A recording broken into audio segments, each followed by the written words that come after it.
about FSI from a maximization perspective, but with present times, optimization is something which is required. The DCPR 2034 offers us a lot of solutions. Solutions with regards to 33.722, which is for floating FSI, 33.11, where you have PTC schemes, a lot of suburb schemes are running on that. And there are a lot of misconceptions around the same with society members, and which is why the idea of this session was that it's open for all stakeholders. It's a recorded session which is also going live on our YouTube handle of CREDAI MCHI. We've already got more than 50 people live over there watching this. So we've kept it hybrid and we've kept it open. So it's a free, open discussion. It's a completely transparent discussion around FSI. 3312. So there was also a lot of discussion around 3312B, especially where initially there was some review which was put up, and now the scheme is again operational. And the new one, which is 3320B. So with all these schemes being available, and there's always a lot of discussion around FSI and how what are the advantages, what is the price per square foot ultimately at which it is coming. So on that note, we've got our two expert speakers. Between the two of them, I think they cover almost all the regulations which the DCPR is presently doing. CY Corp, we are very thankful and fortunate that both Milind sir and Yomesh sir have agreed to come. Between the two of them, they're doing more than 300 projects together, both in suburbs as well as the city. And they are actually practicing all these schemes. The flow of today's session would be first, we'll have Milind sir talk about 33.722, 33.9 cluster, which is a huge one. And then we'll have Yomesh sir talk about 33.11, 33.20B. 33.12 will also be taken up by Milind sir. Then we'll be having an interesting discussion on the Stallion app, which is co-founded by Milind sir and Yomesh sir. And, subsequently we'll be having question and answers. So, that will be the most interesting part where you all can actually ask questions since you all have taken out time and efforts to be here. So, on that note, we'll straight away get into the session and would like to acknowledge the presence of our senior managing committee members, Madanji, Vijayji, and all the other, senior developers who are present for today's event. So over to you, Milind, sir. Hi, good evening. Thank you, MCHI, all the senior members, Harshul, and the organizing committee. We'll start with the presentation. How many of you practice 33.7 out here? Koi nahi hai? One, couple of them. Okay. So what we'll do is, in the 33.7, we'll take through only the process of clubbing right now. We are not going to talk about 33.7 in detail. You have a slide changer? I can slide change on my own. Next. So I'll be taking the topics of 33.722, 33.9, and 33.12B today for you. And this presentation also includes all our experience and the pitfalls and the plus and minuses that goes into the whole formation. So 33.7, as all of us know, I'm just going one basic slide, is on cess properties. It can include societies. But here, a lot of people sometimes make a mistake, so I've highlighted this. Sometimes societies or old buildings which are redeveloped already, post 1969. Yeah? And they're still paying cess. They don't become cess. But if they were existing prior to 69 or they were originally cessed and they're still paying cess and they've converted to society, they can be redeveloped in a society, 33.7. But suppose they were redeveloped post 1969, the procedure for decess is quite complex because you have to go to the government to do it. So there have been cases where cess bills are there for the society, but because it was reconstructed post 69, it doesn't go under 33.7. Decess buildings and buildings of corporation prior to 1969. Next. So this one slide, of course, most of them who know 33.7 know that the enhancement in the incentive has happened on 8 July 2021. And from the earlier 50, 60 and 70%, it has been almost increased from 75 to 100%. But here we have to notice that I've written that in CRZ, because in CRZ it's mentioned that the FSI application will be as on date of the notification, which is on 6 January 2019. So in all CRZ plots, not the one which are outside the 100-meter buffer zone, but which are coming within the 100-meter buffer zone or within CRZ2, the original notification applies. That is 2018 notification will apply. So everything, the incentive patterns will not be the same. So if you're doing a plot in CRZ, which is within the 100 meters or within the 500 meters of the CRZ2, then this is applicable. But if you're outside CRZ, like for example, you are in Marine Drive, there the buffer is only 100. So, but the DP remark still mentions about being in CRZ. So don't confuse that, because that you have to go to the MCZMA and say that you are outside CRZ, and therefore the new notification is applicable to you. Next. So why was clubbing introduced? What happened was because of the enhancement of FSI and several areas like say Masgaon docks where the height restriction came, or there were heritage restrictions or any other restrictions of height where you were not able to consume the FSI, the whole aspect of clubbing came in. And the concept is you can take two different plots of 33/7 within a 10-kilometer range and float the FSI between the two projects. So you call it floating FSI or clubbing, but technical word is clubbing FSI. Next. So this is a reproduction of the regulation itself, that you can club two different schemes within 10-kilometer range. You can also float not just the sale, but also the rehab component if you're not able to fit it there. And this is the only scheme in clubbing where the difference of the ready reckoner of land is to be paid. In all other schemes, it's the valuation rate, but here it is only the land rate. So the cost of clubbing is much lower in 33/7. And there has to be genuine hardships, which has to be approved by the municipal commissioner. Of course, there is in the receiving plot, there are two types of plot. One is a generating plot, which is giving the clubbing FSI. And then there is a receiving plot, which is getting the FSI. Technically, there is no restriction of FSI 4. However, most cases which have happened are of FSI 4, but there are a few cases of incentive which has gone beyond 4 also have happened in clubbing. Next.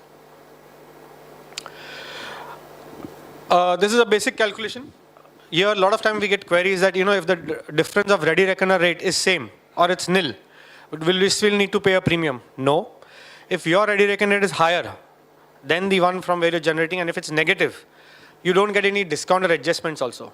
Only if your ready reckoner rate, which is the generating plot, is lower than the where you're consuming it, and there is a difference, and it's positive, you have to pay the premium. Next. So the guidelines I'm going to take, because there is a lot of confusion on what is a procedure for clubbing of schemes. In 33/7, they have not printed the procedure, but this is what they have adopted. And here we have certain suggestion objections, which I was just talking to Harshul, and I'll discuss with all of you, which need to talk to them. What they do is, first they approve the hardships of the generating plot, which is not able to consume the FSI, and they prepare an integrated development scheme. So at the same time, while it is generating, if it wants to give to someone, you can put it as an integrated development scheme plan itself, that from this plot, these plots are getting the FSI. It goes all the way to municipal commissioner, sanctions, and then you generate a new layout file where you approve this plan. The reason why we say you generate a new layout file is so that your existing file doesn't keep lingering, because this is a parallel process can happen. Suppose your file you want to make amendments, and while at the same time you want to give FSI to some other parties. Because it is a single flow at a time, if you want to do both at the same time, if it's in the same file, you will not be able to do it. So a layout is created for that reason. So the integrated development scheme is approved, a layout is generated, and proformas are needed. Now what happens here, and what is a need, is every time the generating file wants to give its FSI to say 3 different people, and if it doesn't do it at the same time, if it does in parts, your IOD also has to be endorsed as per that, and CC has to be amended, IOD has to be amended and CC has to be endorsed, and scrutiny fee gets applicable to you, which is a huge cost. So I was just talking to Harshul that generating plots in clubbing, because their actual construction is not changing, but because they're giving FSI to 10 times to 10 different people, they have to re-endorse their plan again and again. MCHI is asking scrutiny fees from them. Or अगर suppose किसी का 20 lakh foot का काम है, scrutiny fees on construction area, so that volume keeps going higher and higher. मतलब the whole cost gets nullified out here. Next. And the procedure for receiving plot is also the same. Once the generating plot IDS is approved, then the receiving plot attaches that IDS in its layout, in its drawing scheme, and sends for the concession approval. The idea of the whole purpose was that the FSI which is being given to various plots gets recorded every time, and there is no double computation or double sale of the same FSI to different people. So that is why the IDS is approved with the name of the file it is giving from the generating plot. And this premium has to be paid in two parts, which is 50% in sale and 50% at full. Now here what you have to remember, the most critical part, that your CC of the receiving plot is linked to the completion of generating plot. For example, your plans may be sanctioned, but you will get your plin CC if he's finished full construction, and you will get full CC once he gets OC of the rehab. So whoever you are clubbing with, you have to notice that, or you're getting married to, that he's on completion stage. If he's at the same stage that you are, you may get the FSI at lower cost. But if it doesn't complete, your work will also get hampered. So there are a lot of times people come to us, by this person is selling the FSI at 11,000, this person is selling at 18,000. What you have to notice is at what stage is that person at? Because that is what the price determines to at times. Next. This is an approximate costing on the clubbing FSI. So here this is a live case what we have done, where one of the sites which are generating is say B ward, where the ready reckoner is only 40,000. And the receiving plot is say where the ready reckoner is around 1 lakh rupees a square meter. So the entire cost of FSI along with the cost of all the other premiums is around 30,000 rupees a square feet. So if your valuation is, you're going to get good valuation, then clubbing becomes much more viable to do it compared to other combination of schemes, because you have 12B which will come to at lower cost, but there are other pitfalls. Then there is 7 clubbing which comes at 30,000 rupees a square feet approximately. This can keep changing, depends on what your ready reckoner rate is as such. One of the biggest difference that happens here in clubbing is, suppose your receiving plot scheme today was composite and you bring new FSI to that plot. Your scheme becomes non-composite because the sale ratio has increased compared to the rehab ratio. As a result, your original plans also now becomes chargeable at 25% OSD and the staircase becomes chargeable. So that cost also needs to be added to the upcoming FSI. So in this case, both the schemes are non-composite, so this costing is based on that. But if your original scheme or your receiving scheme, if it's composite, where the premiums are much lower, and because of this FSI coming, the project becomes non-composite, your premiums will be, there is an add-on of another 2,000-3,000 rupees a square feet. So instead of 30,000, it becomes 33,000 rupees a square feet, because the whole premium of the rest of the project gets added to the coming component. Next. Coming to cluster, I think we'll spend some more time on this particular regulation. This is quite a hot topic nowadays. A lot of benefits are coming. A lot of benefits have already come, and constant guidelines are being processed. So next. I'm going to start with the procedure first, because a lot of the times people have read the regulations, but to process the file is also a hurdle. We are going through the regulations also, but I'm going to start with the process first. So to process this file, what happens is you have to submit your file to the building proposal, where along with the traffic simulation report and the environment impact assessment report, along with the other title documents, which are like at least 70% of the development registration you should have, consents, which is 51% per building or 60% aggregate, proposed plans, and submit the proposal. And this, after you submit the proposal, a file is put up to the municipal commissioner with points for HPC and points for municipal commissioner. Once he sanctions what points needs to be taken to the high power committee, then an agenda is prepared. An agenda also is set by which points you want to take with the high power committee, and again that file goes to the municipal commissioner for approval. After the agenda is sanctioned, a draft letter is circulated to Joint CP Traffic, CO MADA, Chief Engineer DP, PWD, and these are the 5-6 core members. Meeting is held. On the day of the meeting, the points are discussed, presentation is made by the architects and the project proponent. Minutes of meeting are made, which are again sanctioned by the municipal commissioner. Why I'm saying this again and again, because there is a series of tables that you have to cross through every time, and that may take some amount of time, but it's relatively faster. And then after the minutes, a note to be sent to UD is prepared. Even that note has to be signed by the municipal commissioner, and then it is issued by the director. Yeah? So this is a compact version of the entire process, where at least 4 times you have to go to the municipal commissioner for signing. Tentative timelines is around 3 to 4 months, say around 2 or 3 months, and then it is sent to UD. Probably UD might take 1.5 months, and once the sanction from the government comes, the LOI is issued. And then again, the regular process of getting concessions of your plans and everything that flows on. Next.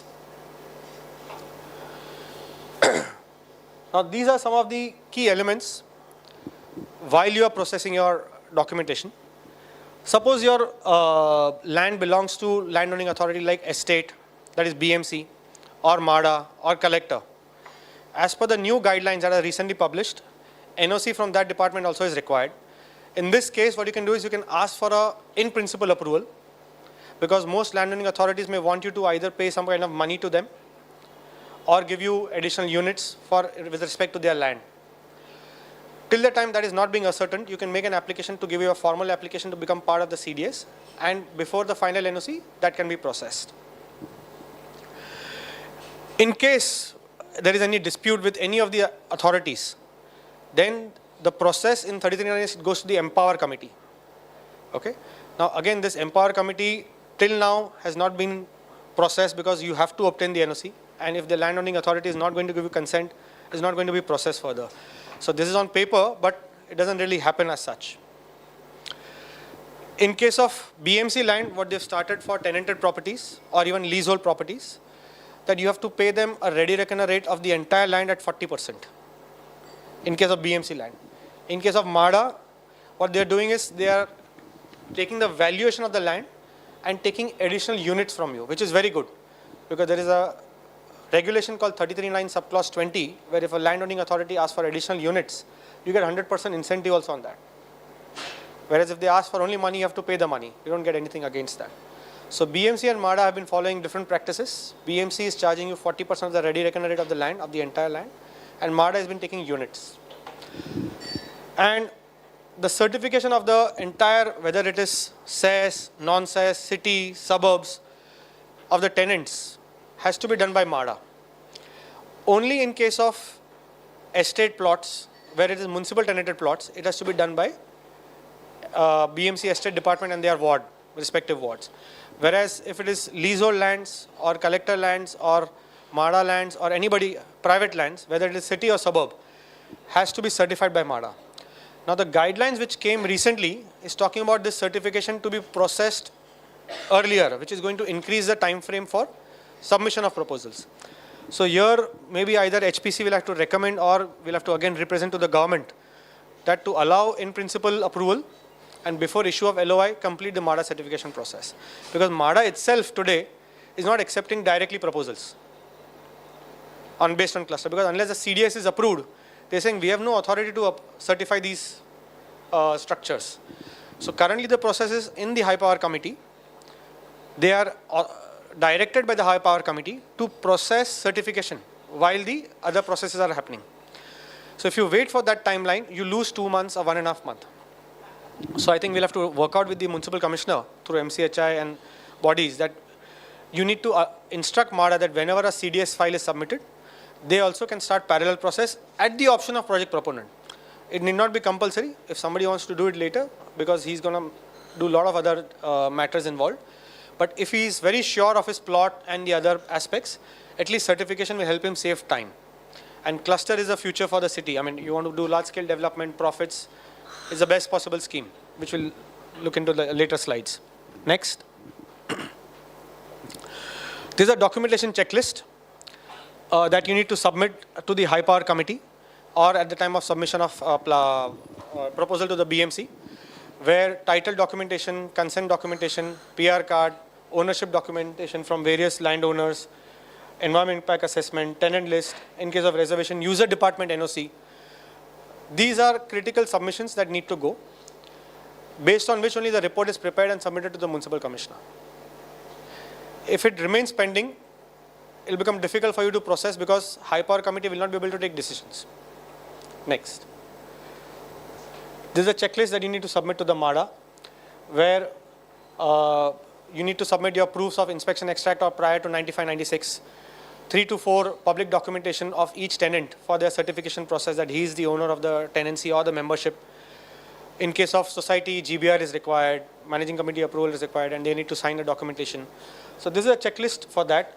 We'll share the PDF later so that each one of you can go through the documentation process in detail. Next. So coming to the main aspects of the rules and regulations and then how the analysis is also happening. In cluster, the minimum plot area requirement is 4,000 meters in city and 6,000 meters in the suburbs. And any building, whether it is CES, non-CES, government buildings, schools, education, industries, a lot of time we are asked, if it's industries, can it be part of cluster? Yes, it can be part of cluster, as long as it is 30 years old and it is authorized. Authorized matlab uske paas BCC hona chahiye, ya occupation hona chahiye. Only in case of structures prior to 61-62, where it is protected development, it can be based on the assessment records. Otherwise, you need to provide all the possible proofs for the structure authenticity. And only in exceptional cases where the buildings have got disrepaired or uninhabitable, and if BMC and MADA both have certified it, certain exceptions can be made by the high power committee for buildings less than 30 years of age. Next.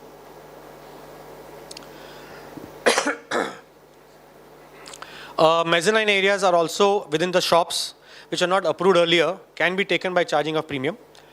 And land pooling, as we already discussed, that various lands can be pooled from private resources as well as government resources as part of the cluster. So this is the only regulation where you can take structures of any type within the same scheme, lands from various authorities of different mutation entries or different tenures in the same scheme. Next. Consents have to be notarized, and the minimum area is 27.88 square meters earlier. Now it has been made to 35 square meters. So these are some of the key benefits most tenants enjoy. So if you're doing the redevelopment under 33.7, the minimum area is 300 square feet. 33.7A for tenanted non-CES is also 300 square feet. For any other schemes, they are generally where free housing is given is 300 square feet. But this is the only scheme where minimum 35 square meters is given.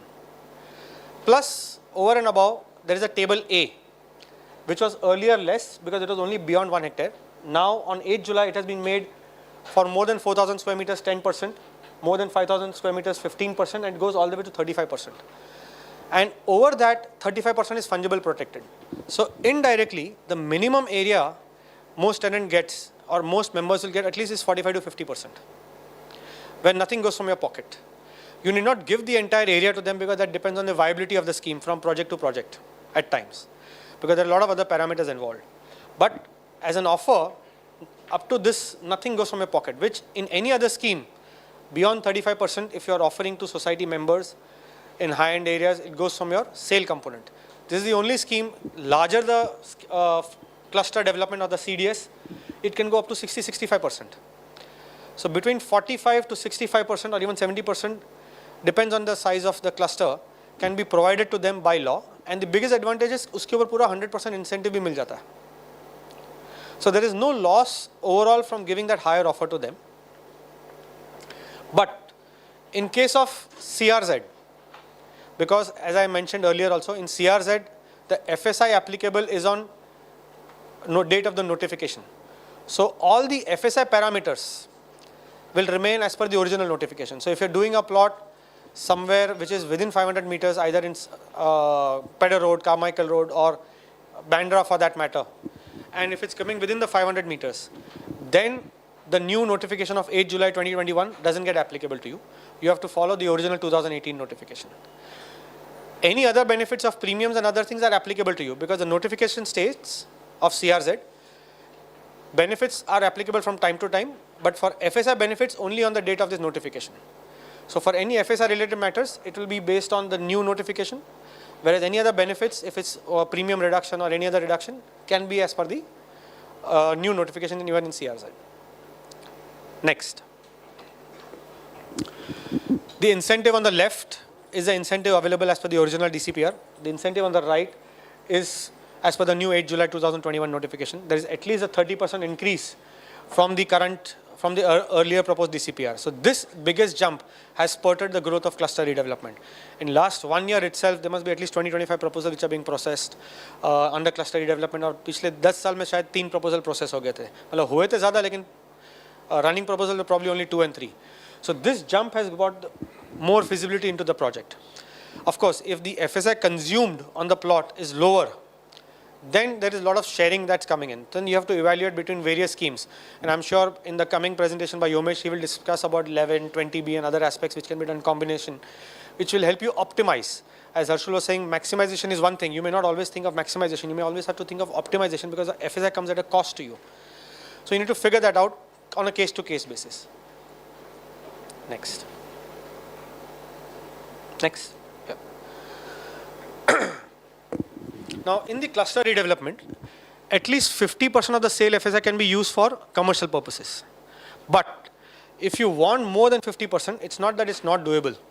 100% are doable. You have to take the HPC order and send to the government of Maharashtra for sanction, and it gets sanctioned out there, and you can use your entire FSI for sale if you want.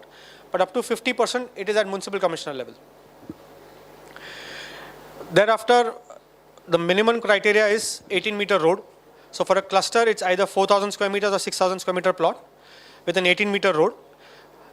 12-meter road is also permissible to you if it is within 500 meters of 18-meter road. But the open space on a 12-meter road, the front open space is minimum 4.5 meters. On an 18-meter, it will be only 3 meters. In any redevelopment scheme, for example, 33.7, 33.7B, if in the front open space you want any concession, municipal commissioner can approve. In cluster, it is specifically mentioned that for front open space concession, it has to be put forward to Government of Maharashtra. So if your plan envisages that concession today, don't forget to mention in the report going to HPC for taking in the to MC to HPC and from HPC to Government of Maharashtra. Because if you miss it, it cannot be sanctioned by municipal commissioner alone. Yeah? So these are small critical points when you have to take care when you're doing cluster redevelopment to highlight the kind of points that you want to put up for approvals. LOS required generally in 33 might be 10%. For other schemes as per regulation 27 can be something else. But in 33.9 it is 10% plus there is a sub clause called 13.11 in 33.9 where additional 10% has to be provided. This can be adjusted against any built up amenity ka land component, but if that is not there, then entire 20% has to be provided on the scheme. And today as per the MOEF restrictions, you have to provide that entirely on Mother Earth. So this is another aspect that you need to take care. Apart from 14A amenity which has to be given within 5 to 10%, this 20% has to be given, so 30% goes. Front open space, condonation if you want, be very specific, put forward your case to HPC and Government of Maharashtra. Otherwise, your land component is less. So if you have any height restrictions, be very careful on the kind of points that you want to highlight to the HPC. Next. They are allowing this LOS in odd side open space and other open spaces because of the MOEF restrictions. So the 10% has to be properly designed, but the remaining 10% can be given in the marginal open spaces as well. As long as it is not a fire tender movement, because MOEF objects, BMC doesn't object. This is the most interesting change. Definition of a composite building. And this is a total game changer. In 33.7 or any other scheme, if you're saying composite building, that means rehab and sale has to be in the same wing and at least 50% of the building has to be rehab. Then it's called composite. What are the benefits of composite? 2. Staircase for rehab as well as sale becomes 0 and OSD is 2.5% instead of 25%. Now in 33.7, for example, you're making separate towers. Rehab separate and sale separate. Rehab will be treated as composite, sale becomes non-composite. So there's a staircase premium to be paid at ready reckoning into 25% and OSD also is 25%. This is a major cost. In cluster, we got it modified to say that it will be consisting of all the wings. So as long as you connect the wings through a basement or a podium, even if the sale towers are separate, it will be called composite. Provided your incentive is within 100%. If your incentive becomes 110%, 130%, I would suggest वो 30% का tower अलग बनाओ और 100% का tower इसके साथ club कर दो. So that sale tower, even though if it may be high rise of 200 meters, 250 meters, the 2 staircase, the 3 lifts, 4 lifts, 6 lifts is without charging premium. OSD is at 2.5%. So be smart in planning, be smart in evaluation, what you want to do, how you want to do. If you're getting more incentive beyond 100%, create the tower separate, maybe a commercial or somewhere, and rest of the scheme just join it by a basement. It is be treated as composite. Next. This is also what we were talking about, very interesting law, 33(9) subclause 20. If the land belongs to any authority like MADA, collector, BMC, and if they insist additional PAPs from you, earlier you were getting only TDR from that. If it's a reservation, it's a separate aspect. Okay, reservation you get only TDR as per 17 note D. But if there is no reservation on the plot, and if they insist additional PAPs for their purpose as being land owning authority, that will be treated as rehab, और उसके ऊपर भी पूरा incentive मिलेगा.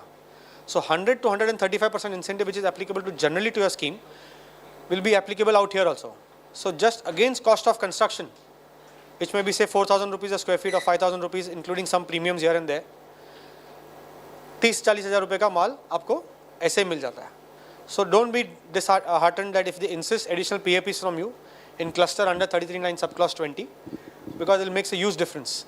Your whole scheme viability actually improves, provided you don't have any height restriction.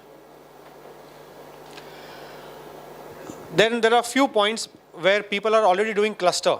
Suppose you are already started a cluster and 75% of your CC is already taken, then you cannot augment that particular cluster. It's part of the regulation. If you want to add a cluster plot to your scheme, the addition has to be at least 75% of the minimum area requirement. That means अगर 4,000 metre का requirement है city में, तो कम से कम 3,000 metre का plot add कर सकते हो, 300 मीटर add नहीं कर सकते.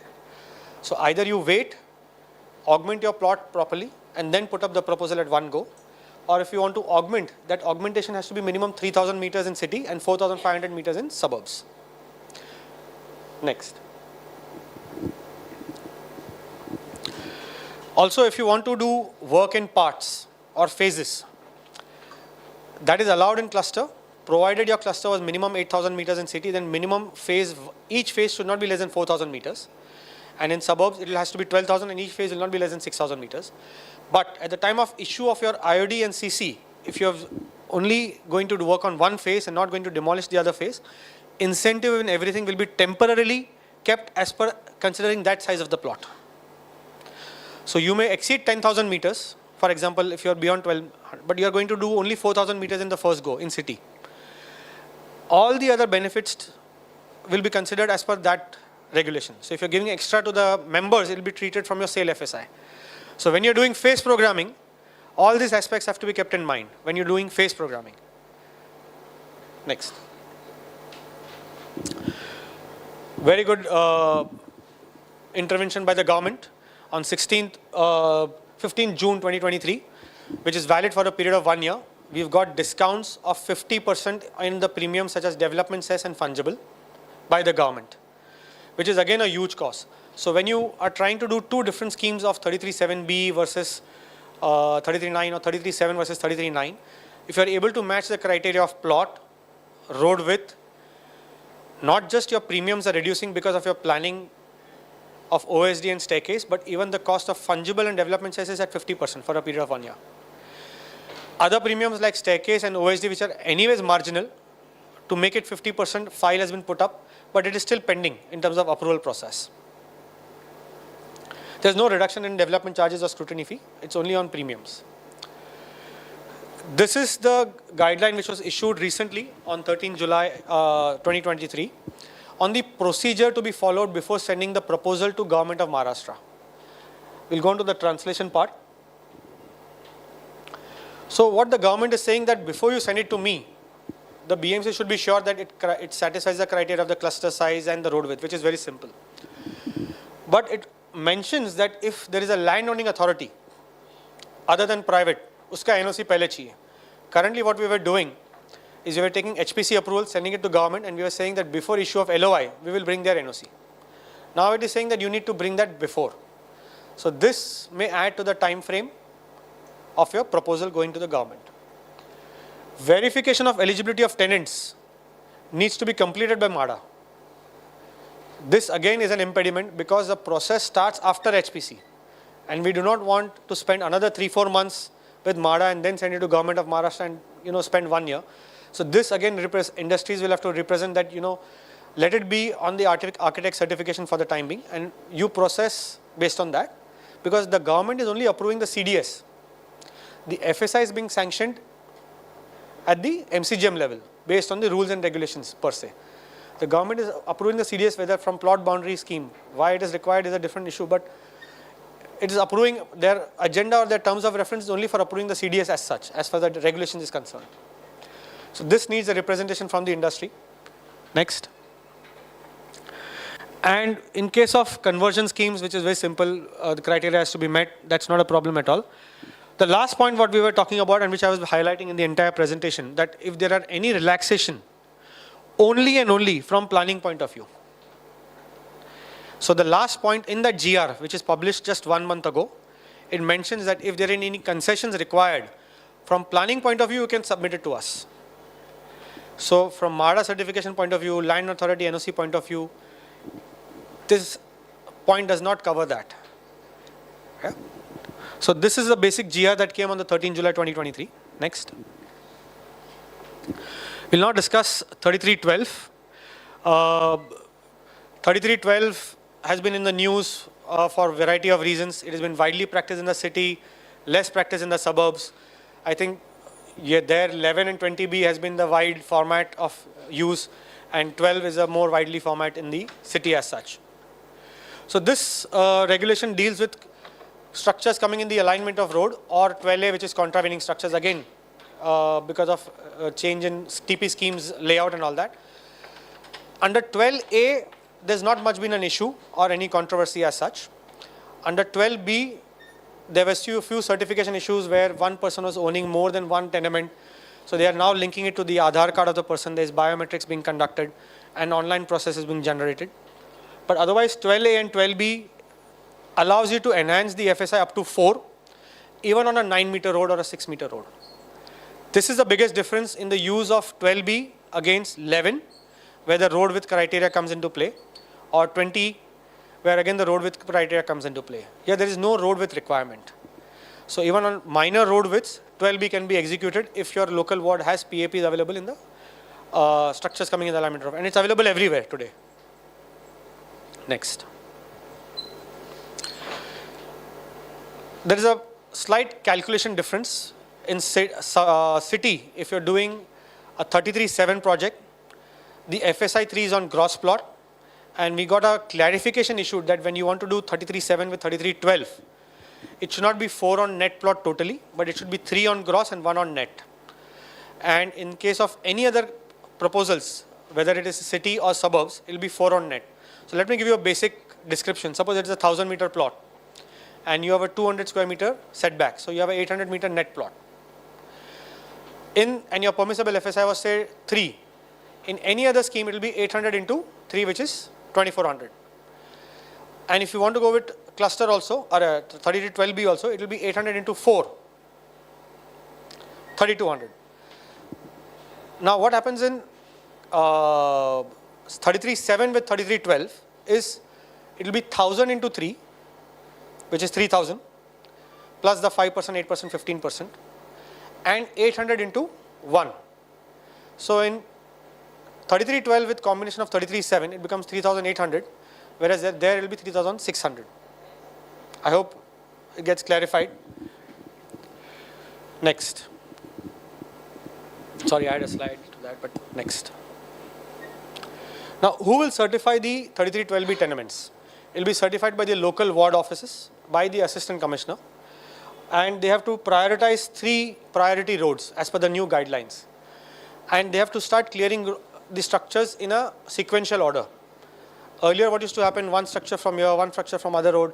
So neither of the roads were getting vacated, and slums were coming back again once the structures were removed.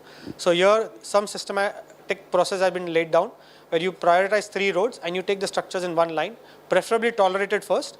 Tolerated is only in TP schemes, and then the 12B structures, which are generally slum structures, or they can be legal structures also.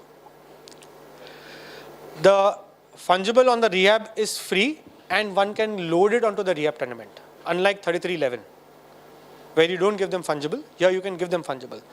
And here certain transactions are happening on terms of whatever the transfer of tenancy and all that. Next. Sorry, I forgot to mention this in 33.9 also. In 9, 7 and 5, the carpet area definition for rehab is not the RERA carpet area. Whereas in 7B or any other schemes of redevelopment, you have to give offer also by law RERA carpet area. In 5, 7, 9, it is as good as saying MOFA carpet area because the carpet area has been redefined in the regulation itself, where it is excluding the wall area. But in 12, it is not mentioned. So when you are doing combination schemes with 7, the 300 square feet is RERA and not MOFA. These are small aspects, but the RERA carpet area is as per the principal regulation, unless and otherwise specified in the specific regulation. Next. This is the costing of the 3312. So generally, the whole costing process on the sale component that we are getting generated is around 21,000. So sometimes people find it much more easier in city to do 3312B because of the costing parameters. But there are a lot of hassles of transfer of tenancies and other aspects that come into play. So clubbing may be slightly expensive, but if your sale prices are higher, probably 45, 50,000 rupees or something like that, clubbing is the safest choice to do than going in 12B. Next. So, next, sorry. This was a new guidelines which was recently published by the BMC on how the certification process has to be happened. And earlier they were going to put in the reference of how it should be on par with slum, but then they changed it to bottleneck policy. There are a lot of aspects in that, because in slum it mentions that a particular person who's going to get benefit of that rehab component does not have any other house in the entire city. He, his wife or his children. And in bottleneck policy that is not mentioned. These are critical aspects. Who do 12B will realize why it is important. Next. And the other aspect is that the annexure 2 has to be prepared online, linked to the Aadhaar card of the person. And once that is prepared, only then the advance possession receipt are issued. Next. So before you do 12B and the plans have to be loaded, you have to obtain NOC from the ward. Before CC, you have to obtain possession receipts after executing of PAAs and agreements, and they have to all be the same name. So you can't do NOC of one name, PAA in somebody else's name. That is no more allowed. Next. You can't give higher flat sizes. That was allowed earlier in 12B. In 12A, it is still allowed because 12A doesn't get covered under this restriction. But in 12B, you have to give them 300 square feet plus fungible into 1.2, which is built up area, approximately 45.16 square meter built up area. But if you give higher, the BMC does not permit them. So this is one of the note sheets where they've very categorically mentioned that. Next.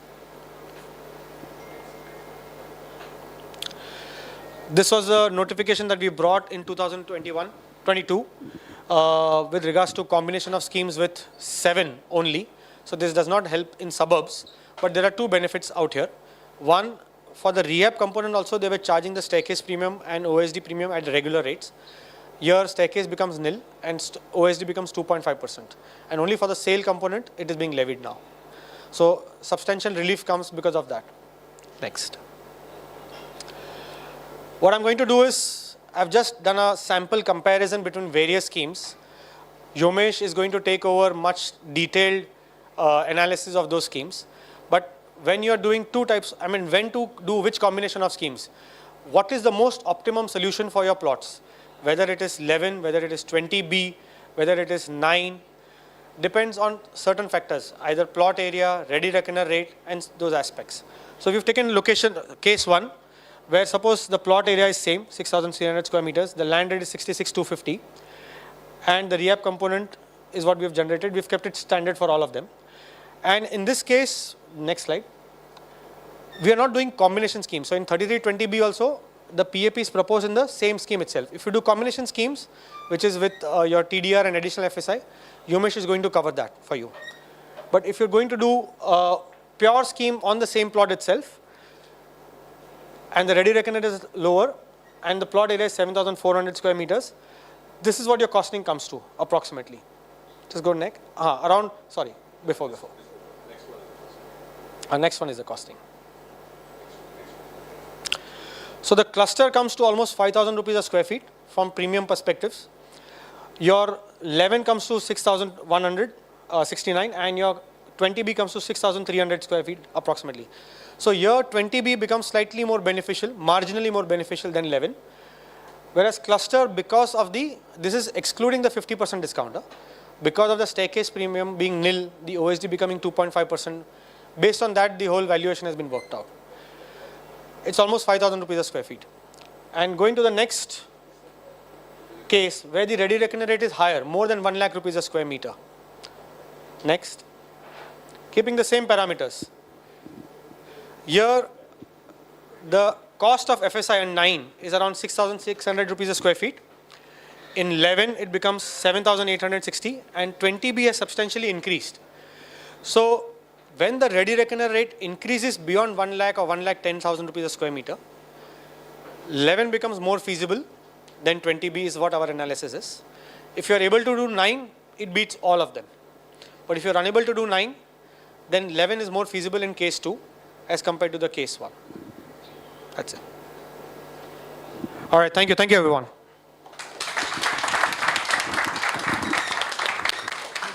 Thank you, Milind sir. That was very enlightening. Clearly, 33.9 seems to be the way forward. And now we'll be moving to the two interesting sessions, which is 33.11 and 33.20B.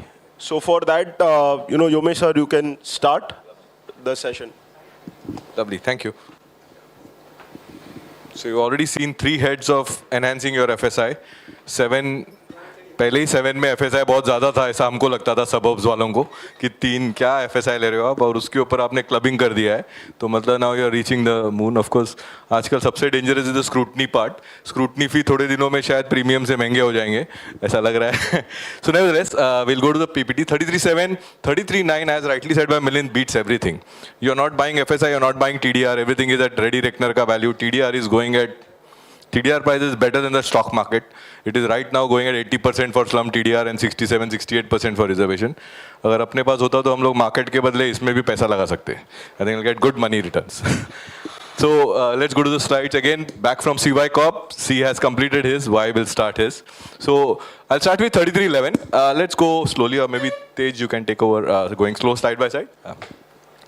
So we'll go to the previous one. So 3311 is not a building proposal scheme. It is an SRA scheme. So the whole idea of SRA, previous slide se shuru kar. So previous slide se previous. Yeah. So this is SRA. So I believe 3311 initially was not very popular.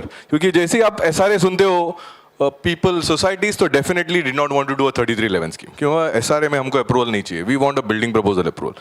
Gradually the benefits people have realized, especially in high ready reckoner values, as rightly said by Milind, and which we will also go to, कि जहाँ ready reckoner rate इतना ज़्यादा है, let's say Bandra 2 lakh square meter, 2 lakh rupees, Juhu 2 lakh 16,000, Bandra is 2 lakh 2,000. TDR cost is coming at 16,000 rupees today, Islam. You can't afford to buy these kind of FSI because PTC is coming at 17,000, 18,000 rupees a square feet.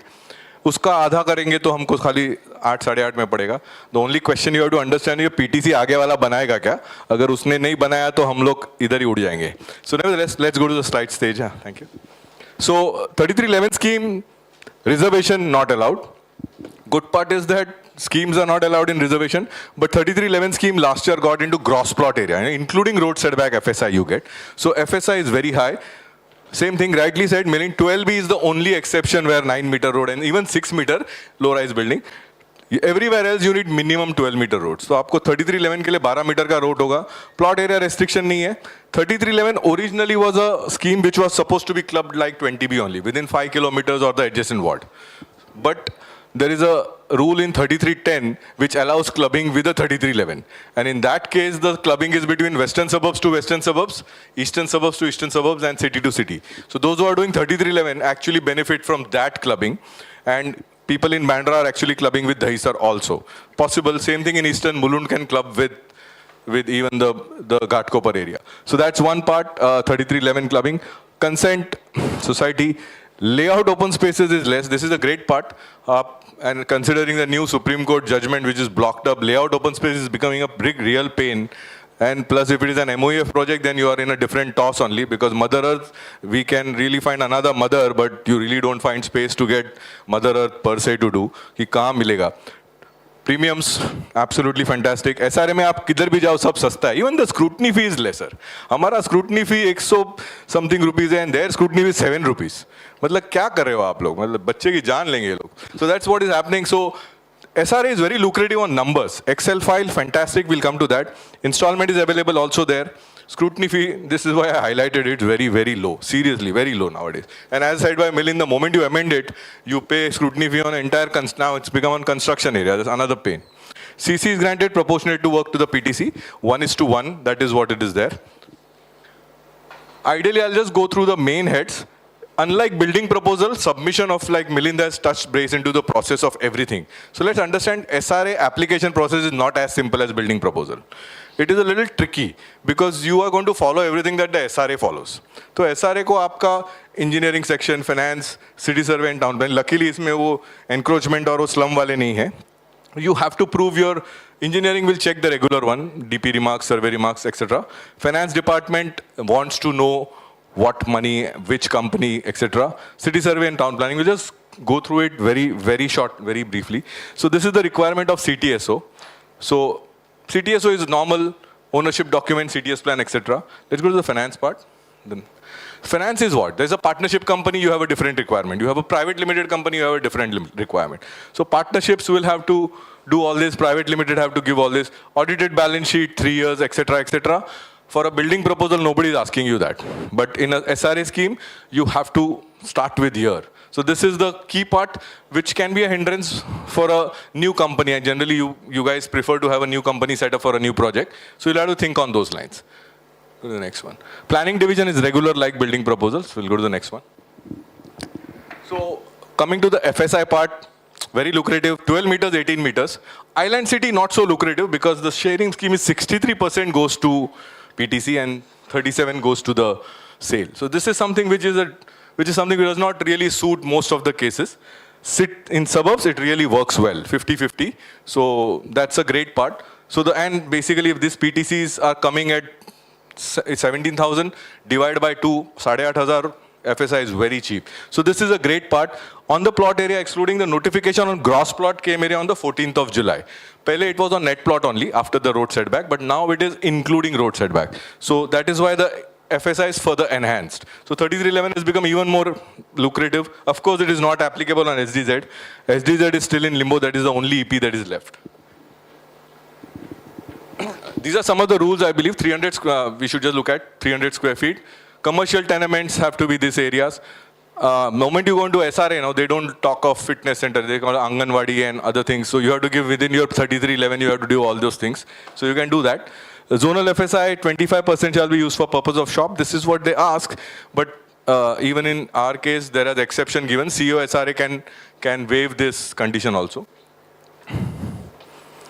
Of course, additional FSI here is on the basis of 1:1. So if you build one PTC, you get one sale.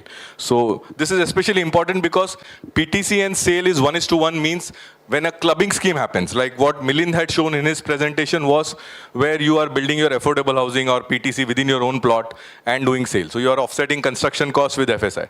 Here I am trying to make something where your project is in a very posh locality, like say Kali Hill in Bandra or Juhu. So obviously you would not like to have affordable housing or PTC in your plot. So you would club it with someone. So what would be the clubbing cost and how we can get into that? So that is what 1:1 is the rate. 20B initially was 0.5:1. In fact, current rule is 0.5:1, which is also a deterrent. But we'll look at that. PTCs, we'll go to the next one. No problems. So the key part, as said by Milind, whenever you are clubbing a scheme or you have a PTC, you have to finish the PTC first. Your obligation is to complete the PTC, then you get the sale. Except your base FSI, everything is not yours. Base FSI of your plot is what you get. That is what you inherit. Anything that you add to it, incentive, additional FSI, when it is given in lieu of affordable housing or in lieu of PTC, you have to complete your obligation of PTC first, only then your sale is released. That's how it works. The entire PTC, including base FSI, so you can actually club the whole thing. You know, you can convert in 3311, your base FSI, your PTC is anyway your obligation, the other one also. The whole thing can become a PTC scheme if that developer requires or if you intend to do that. But we are sitting here, my presentation is more from the perspective that we are the one who are going to take it. We are not the one who are going to build PTCs. We are the one who are going to take PTCs from someone. So go to the next one. So again, premium is again in 2 stages, 50% at the time of IOA. Built up area, permanent transit time, parking requirement. Yes, okay, so this is one great thing in 3311. Parking, you all understand that the parking requirement for a regular development, just like 45 square meters carpet के 4 flat को एक गाड़ी लगता है. 45 to 60 के 2 को एक लगता है, 60 to 90, things like that. But in here it is exactly the half. So 8 flats require 1 car parking. Anyway, you're going to hand it over. So parking requirement is good because that is a big challenge in design. Today, as developers, the biggest challenge you face is also to provide your parking. आप parking देते हो, आपका podium जाता है, अभी Mother Earth का अलग problem आ गया है. So how are you going to fit your parking, etc. So these schemes have given that relaxation, so you don't have to give too much parking. So, and of course, the premium will go into 2 different, doesn't matter to us where it goes. Now, that was 3311. We'll see the Excel file, which will give you a better picture. Kunal is also here. So, Kunal, you can also have a look, and in case there's anything, you can put me. So, 3312 is 11 is done. Sorry, we'll go to 20B. Now, again, going to the previous slide. Emphasis on this. This is a building proposal scheme. So this is not going to have that slum rehabilitation authority, IOA and CC. This is going to be the IOD scheme. So this is going to be the building proposal scheme. This is what people were fundamentally liking, and we all knew this is how development happens. So now, but you have both the options. We'll see how it works. So here also exactly more or less like 3311. It's like SRA में आप PTC देते थे. When you come to building proposal, you give affordable housing. It's the same thing. एक ही चीज को अलग नाम दे दिया है. But this is a building proposal. It is excluding road setback today. But the proposal that has been put up in March, he's proposing that it should be also on gross plot area. So today, if you ask me, it is on net plot area. Whenever that happens, it will be on gross plot area. So it will be competing with 3311. Today, it is not competing because if you have 200 square meters road setback, you are minus. So LOS is also 15 to 25. Here also, विश्वसनीय सूत्रों से पता चला है कि जो UD को put up होगा उसमें भी 8% आएगा like PTC. So let's understand that would come. We had a meeting through PIATA with the people when the hearing was held. So we have come to know maybe something like that could come. So amenity open space 14A, 14B you cannot leave. If you have a bigger plot more than 4,000 square meters, you have to provide your amenity. 14 को आप छोड़ नहीं सकते. Minimum 25% shall be for convenience. So this in the notice had come to 4,000. We told the BMC as PIATA to the organization that 4,000 is too small to keep convenience shops. So we had requested them for a 1 hectare kind of a thing. Of course, in one of the cases, commissioner has removed this even in current concessions. This was a circular when the first clubbing happened. The clubbing which happened in the eastern suburbs, shopping was insisted by the chief engineer 25%. But in one of the cases in Juhu, commissioner has removed this 25% convenience shopping. Only entire residential was also permitted. So there are certain things which the commissioner can permit, but this is coming as a regulation now. Now clubbing is permissible. Here you don't have that liberty of 3310 western suburbs to western suburbs. आपका liberty 5 kilometer और adjacent ward में खत्म हो जाता है. So within 5 kilometers, so the Bandra guy cannot go beyond Juhu. So you'll have to stop there on in the K East ward. You can't go to P South. But whereas the 3311, the Bandra guy can go up to the Isar. And he can take PTC from there as well. So this is one thing which is not good, but it's okay. This is originally the scheme. Premium difference of 40%, which is what here the difference of premium is definitely not land, as Milind said. This is residential built up rate. So the clubbing scheme mein here the 40% unearned income is on the residential rate. So we all know in the ready reckoner there are 4-5 columns: land rate, residential, commercial, shop, industrial, that way. So this is going to be the residential rate, irrespective that your sale is commercial also. Even then the rate is residential only. आप club करके पूरा commercial building बनाओ, but the 40% difference is on residential rate. So this is the FSI, more or less similar like 3311. Everything is fantastic. When the gross comes, it is exactly the replica. So the same thing here, but Island City, there could be something which could be worked out because there is a difference here. We'll come to know when we go to the Excel file. This is definitely going to be the best thing. Yeah. Excuse me. So there has been a circular on 14th of July. So this was after the first clubbing scheme of 3320B happened in eastern suburbs. There was a circular which clarified certain things. That affordable housing is also something which is given to the government, BMC, free of cost. So for that much portion of affordable housing, so let's say your FSI was 2.5 and you're going up to FSI 4, then for the 1.5 component, all the relaxations of slum will apply. So for the 1.5 area, you will have to pay 10%. Whether you club it, whether yours is rehab or whether you club it and make it sale. For that 1.5 component, your deficiency is at 10%, your staircase premium mein tab nahi tha, but these relaxations are there for that component, even for your base FSI. In suburbs, generally your deficiency is also calculated on the basis of aapka reservation TDR kitna hai, slum TDR kitna hai, fungible FSI is 25%. So even for the base FSI, we get the same proportion. So the same, that was the circular, that even for the base FSI, that much 1.5 out of 4, that much percentage of base FSI ka bhi deficiency is at 10%. Otherwise, one FSI deficiency was at 100%. Base FSI deficiency is 100%. So here, table 12, this is the main thing. The regulation said 1 plus 3, but here the regulation is first you can use table 12. FSI of regulation 30, road width FSI, and then for the balance you can take 20B. This exception is not there in 3311. 3311 it is 1 plus 1 plus 1 or 1 plus 1.5, 1.5. I'm talking about suburbs. City will be a little different, same formula. But in 3320B, the good part is that PTC nahi milta hai ya PTC ka problem hai, sale bana nahi hai. You can reduce your quantum of PTC, or rather in this case affordable housing. You can take government FSI, you can take TDR, reach up to 2.2, 2.4, 2.5. And the remaining portion you can do an AH. That's how it is. So we'll get to know about this on the Excel file, which is very clear. So this is how it will be. So on an 18-meter road, your base FSI is 1. So you will buy your government FSI at 50% of ready reckoner. You will buy your TDR at whatever price. So you're already at 2.4. This is your vanilla case, road width FSI. But if you go on the 3320B, you still continue with 2.4.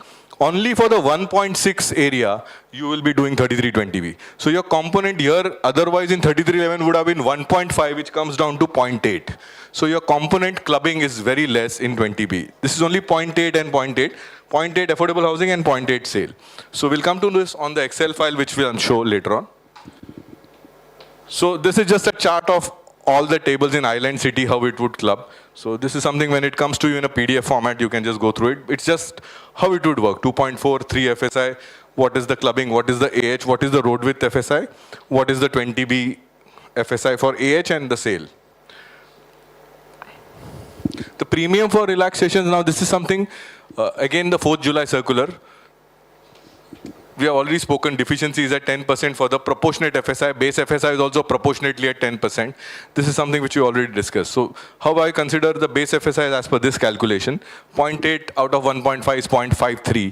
That is, even the base FSI will be coming down to that much extent.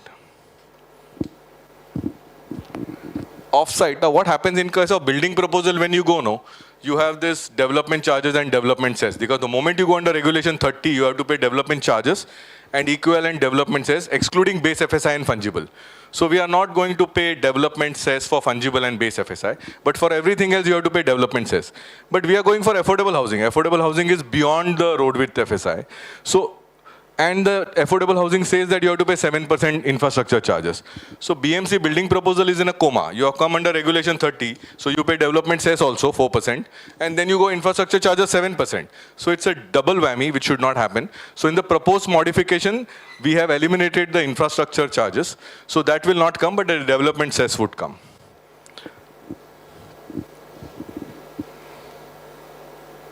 Also, unlike the 3311, where the FSI PTC to the sale was 1:1. In 3320B, it was 0.5 to 1. So if you have 0.5, which is very, very bad. So if you construct one affordable housing, your FSI correlation release was only 0.5 of that. In PTC, if you build 300 square feet PTC, you would get 300 square feet sale. But in affordable housing, if you build 300 square feet PTC, your sale release is only 150 till you complete the whole process. So this also in the proposed modification, it has come to 1:1. So this is awaited, but whenever this happens, it happens. Today, it is not so. Now, this is the comparison between 11. So currently 3311 is including road setback on gross plot area. 20B currently is excluding road setback area, but the proposed modification will make it including roadside back area. The layout open space is 8%. This is proposed in the March notification to be 15 to 25. The 15 to 25 means plot more than 1,000 and plot more than 10,000. So, but this also, the suggestion objection, which I believe all the bodies, including MCHI, PATA has given is that bring it down at par with LOS of 3311. So that might also come. This is the same. And inclusive housing, I think because when we are anyway making affordable housing, it's as good as inclusive housing. Now, purchase of premium TDR FSI 3311, not possible. You can't buy, there is no concept of TDR over there. So the thing is that deterrent of 3311 is that if your existing building, which you want to redevelop, is already a 1.7 building, TDR building, and if you go to SRA for 3311, your 0.7 is gone. So the SRA people will deduct 0.7 कि भाई TDR को हम मानते नहीं है. They go back to your base FSI because that's how the table was. They forget your TDR which you have purchased. So all the buildings which have already loaded TDR and already sitting at 1.7, 1.8 or even 2 for that matter, 2 FSI, already TDR buildings जो हैं, if they have to be redeveloped, 3311 you are going to forfeit your 1 TDR which you have already purchased and then go to PTC. So it's like your TDR money is lost. Then you go to PTC, but yet at times it becomes feasible because the PTC cost is at, let's say, 17,000-18,000 rupees. So 9,000 rupees a square feet in the premium localities would still be okay, but 20B is one notch better. 20B is going to be very similar to 3311, but in the same time here the TDR will be protected. So if you have already taken TDR of 1, so 2 FSI is protected, then for the balance 2 FSI you can go for the affordable housing or you can take the road width FSI and for the remaining you can go for affordable housing. So this is something which is very, very nice about 20B. Permissible FSI falling, but the only thing, it is within the adjoining ward and the 5 kilometers. The current rule of 3320B says that it can be clubbed with only another 3320B scheme, obviously, which means ऐसा कोई scheme है ही नहीं बम्बई में जिसको जो available है for clubbing, because 3320B, 0 schemes are available for clubbing. As of now, we don't know anybody who has put up a 3320B scheme who is willing to sell the affordable housing in the market. 3311, you have dime a dozen schemes. The reason being it can be clubbed with a 3310 scheme. The only flip side is that when you marry someone and club your FSI with someone, be very careful that more than your project DD, you have to do the due diligence of the person you are purchasing the PTC from. Because if he fails, you fail very miserably. You go back to base FSI. So that's very, very critical. On the Excel sheet, it looks fantastic. But on the reality, you better be a lot more careful. But having said that, the current trend of market, SRA schemes are flourishing. There is a lot of money in the system and PTCs are happening. So I don't want to be a deterrent, but the history does not say so. From 2012, 3314D was there. What is 3311 today was 3314D in the previous DCR. 3314D was a miserable failure because 80% of the 3314D projects could not see the PTC only. उनको उनका PTC नहीं दिखा और उनको sale कभी मिला ही नहीं.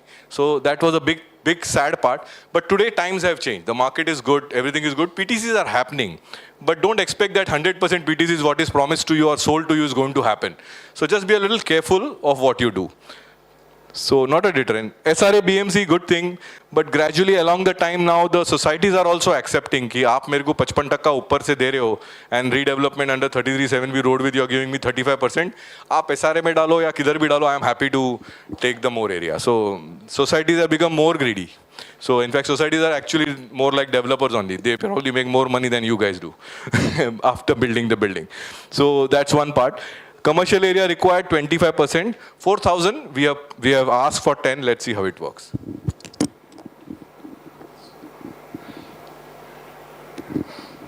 Now, carpet area originally was 269, but in the new modification, it's 300 square feet. But here also, we had in our suggestion objection said that when we provide some affordable housing, it could be so that I have 1,200 square feet, or maybe I've got 1,400 square feet. So I can give 300 square feet ke 4 flat, so baki ek 200 bachta hai. So can I give, 2 350s or maybe 1 500? So that powers we ask the commissioner to keep with him. So maybe that may also come. The only thing, open space deficiency in SRA is flat 10%.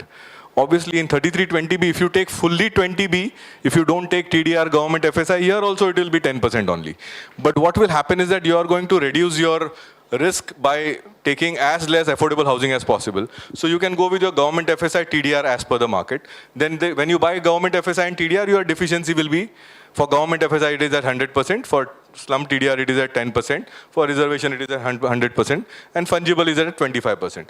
But for the affordable housing component, if you take only 1 plus 1 plus 1, then it is at 10%. But I believe everybody will take 1 plus 0.5 plus 0.7 and the remaining 0.8 will be clubbed. So only that ratio you can decide how it works. Staircase premium also is proposed to be exactly like 3311. Now 3311 is something which is great. We pay staircase premium as ready reckoner ka 25% for residential. In fact, now commercial also has become ready reckoner ka 25%. Slum scheme says ready reckoner ka 25% or uska bhi 10%. So you actually pay 2.5%, which is what is becoming the norm now. So this also would be coming in place of the premium, but that is proposed. Today it is not so. So we'll have to wait for the 20B notification to reap the whole benefits of it. Today, we are in an old scheme which is not really very, very lucrative because a lot of things need changes. Now, offsite infrastructure charges, this is proposed to be deleted. Obviously, 3311 was already paying very less infrastructure charges, and there is actually no development cess also because they are not under regulation 30. So that's a great part. Now, development charges are applicable for sale component. Currently, the applicability is for rehab sale because it is not mentioned so. So we are asking the BMC to do the same thing कि जो rehab हम आपको handover करने वाले हैं उसका development charges क्यों भरना है? So maybe that may also see the light of the day. This is the key part. I think इतना सारा जो slides देखा आप लोगों के ऊपर से गया या नीचे से गया I don't know. But this is what really makes sense because one thing I know, developers को numbers बराबर समझ में आते. बाकी कुछ समझे आए नहीं आए. So we are looking at 3311 and 20B comparison. I've made a simple math of 1000 square meter. It makes real sense because 1000 becomes very easy. I have taken 18.3 square meter. We have two scenarios here, case A and case B. So like Milind has also done, we have taken a scenario where we are at Malad, where the land rate is around 66,000, and we have taken a case of, say, around Bandra, where the land rate is around 1,80,000. What have we taken? 1,72,000 or something. So we have taken two scenarios where the land rate is very cheap and the land rate is very high. So looking at the scheme A, this is the land area. So FSI 20B we have taken on, this is actually net plot area, but setback area two times. But I think we have taken currently we have taken as per the proposed modification because I think the existing notification may 3320B is going to be very difficult on net plot area, etc. But if this thing modification, this is as per the proposed modification. If it was not a proposed modification also, this FSI would have come down on net plot area. It would have been 4 nines or 3,600 instead of 4,000 square meters. That's the only thing. So your FSI of 900 plus 200 you get. You would have taken government FSI at 50% of ready reckoner. You would have taken TDR, slum and reservation. You would have, here you end your regular FSI. Then you would have taken the balance as affordable housing. Now why Malad and Bandra becomes different or a 66 and 172 because different is because if your PTC costing is around 18,000 rupees a square feet, which is averaging at 9,000 rupees. Because if you buy your affordable housing, if I am buying 1640, you don't need 1640 as your affordable housing. You have to need half of it. You need only 820 affordable housing to be clubbed. Because 820 के सामने 820 तो cell मिलता है ना आपको, तो आपको खरीदना तो 820 ही है. So ये 820 अगर आपने 20,000 में भी खरीदा तो भी आपको 1640 तो 10,000 में पड़ा ना. It comes at 10,000 rupees a square feet. So this is how we consider even PTC the same way. Because if everybody is selling at least 17, 18,000 rupees or something, for you the landed cost is 9,000. But when your ready reckoner rate is 66,000, your government FSI is at 3,300, right? तो PTC आपको 8,000 में पड़ रहा है और FSI 3,000 में पड़ रहा है तो वो ही खरीदेंगे. So Malad works. But if your land rate is 1,72,000, your additional FSI cost is also half of 1,72,000. If it was 2 lakh rupees, it's 10,000 rupees a square feet. और आपको PTC 8,000 में पड़ रहा है या 8,500 में पड़ रहा है, तो you would ideally not buy government FSI because government FSI का deficiency भी 100% पे जाता है. So you would prefer to do this. So where the land rates are very high, 11 definitely beats 20B by leaps and bounds. But where the ready reckoner rate is less, PTC and 20B does not work only because the 20B works much better than 3311. We'll see the next. So this, I believe, let's go back. So the numbers, I believe you have understood the previous FSI. But this is math. When you see that, you'll come to know. So now, this is the math only. This is the premium cost. Now, looking at the costing, so here also, in fact, in 3311, it is all PTC. In 20B, I've taken more or less the current TDR prices. FSI cost to 50% ready reckoner, but TDR prices I've taken roughly around 70 to 74% for slum and 67% for reservation, or maybe 65. So we have taken that kind of a pricing. So this is an area where the land rate is 1,70,000. This is the Bandra area project. Agar 1,72,000 ka land rate hai, we also need the 336 also. The reason being, when you club, you have to pay 40% difference between the land rate of this and the clubbed area. So all that costing has been considered in this statement. But the total expenses in a 3311 is different. Profit is 78%, because Bandra mein the profit of a 3311 is much better than a profit of a 3320B. Now, the moment is 172 becomes 2,16,000, it becomes even better in 3311. And when it gets lesser, we'll see the next slide, which is the case B scenario. This is the case B scenario where the land rate, the same FSI we have done, 1648.20. I think the next slide will tell you the numbers. So here it's reversed now. 3311, your profits are 28%, but in 3320B, your profits have risen to 38%. So 3320B is much better in a area where the land rates are lesser. And land rates are more, 3311 is better, but again, only in an Excel file. So Excel file, it really looks fantastic. So when you want to do the project, you better be careful of wherever you are clubbing your PTC. If he fails, you definitely fail big time. So you're very careful on that part. I'm sure maybe today's time, 50%, you have to be careful. Earlier time was 20% success rate and 80% failure. Maybe in today's time, we could say 60% success and 40%. So you don't want to be on the 40%. Please do your due diligence on the SRA projects. Because 3311 also initially or even today was very clear like 20B only. 3311 is permitted on a private plot, which is not reserved.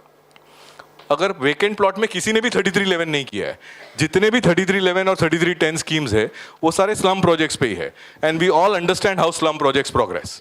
Slum projects progress at 10 years, 12-year framework, things like that. Whereas in 20B, the safety is that the clubbing is with a 20B, if at all there is availability. 20B is on a private plot. So वो तो बनाएगा ही बनाएगा. Even if it is expensive, it could be okay. But 11 beats it by leaps and bounds by virtue of the value.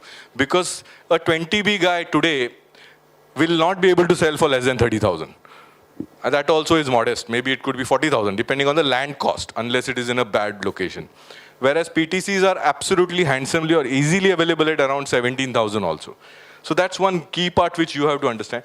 But the good part is that the 20B is proposed to be modified, and it can also be clubbed with any other scheme, which means 3320B ka PTCs can be probably clubbed with 3311 schemes or 3311 schemes or 10 schemes. So anywhere you hand over the flats to the BMC as affordable housing, BMC is happy to take it and aapko FSI. The moment that modification comes, then this is way better than 30, because then they become exactly the same. Yet the good part is that if at all PTCs are not available, tomorrow in future, let's say the requirement or the demand, because basically by these regulation, what we are saying in turn is that Bombay ka FSI 3 or 4 ho gaya hai. So any plot which is on a 12-meter road, FSI is 3. Any plot which is on a 18-meter and above road is a FSI is 4. And जो 9 metre पे है उसके लिए मिलिंद है 3312B, वो भी 4 है.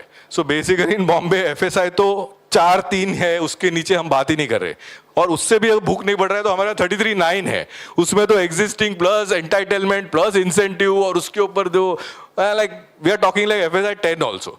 The only sad part here is that I rightly said by him, it is a time of optimization. See to it that what you build should not take years together and complete the project on time and make your money shortly. नहीं तो ब्याज देते देते bank के share बढ़ रहे हैं, अपने ब्याज में कटेंगे and मारे रहे, and all those things are really a big pain.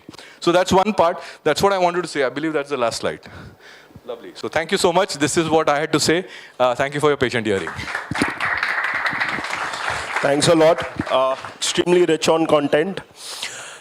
So, we have the final stages of the session, which is we'll be having a presentation by Stallion, and finally we'll be having question answers. Question answers is where, both Milind sir and Yomesh sir will be taking up live whatever questions you all have. Online audience can also post their questions. We will be taking those up also. Presently inviting Keval Bhai, CEO for CREDAI MCHI, inviting Vijay Lakhani ji and inviting Madan Jain ji to felicitate both Milind sir as well as, and Vivek Talwarji, for the felicitation ceremony. We have question and answer and the Stallion PPT, so request you all to be there for the next 15-20 minutes. Thank you, everyone. Very enlightening, isn't it? I mean, I see some people who are still trying to find a note, because I'm getting a lot of requests to get a pen and paper so that they can note down their questions. We have Milind and Yomesh will be here to answer the questions for sure. But in the meantime, I will not take much of your time, but such an enlightening seminar. Milind, Yomesh, thank you so very much. क्या करना है वो तो बताया, लेकिन क्या नहीं करना है वो भी बताया. योमेश ने ज़्यादा डरा दिया एक्चुअली कि बैंक का ब्याज वो वहाँ रह रहा, तो मैं थोड़ा डर गया, but I am sure it is in good spirit. Thank you very much, and I would request Talwar Saab and Madan Jain Saab to please felicitate Milind ji, please. Thank you. Milind, yes.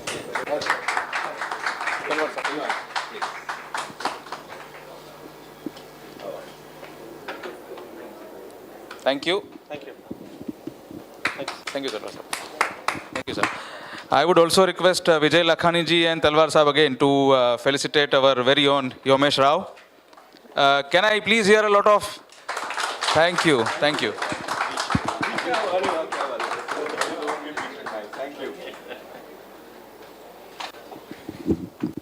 Thank you very much. Thank you. Cheers. We have Stallion, we have Rishabh here with us, our very own. I would request him to start the presentation now, and that will be followed by the question answer round. Thank you very much.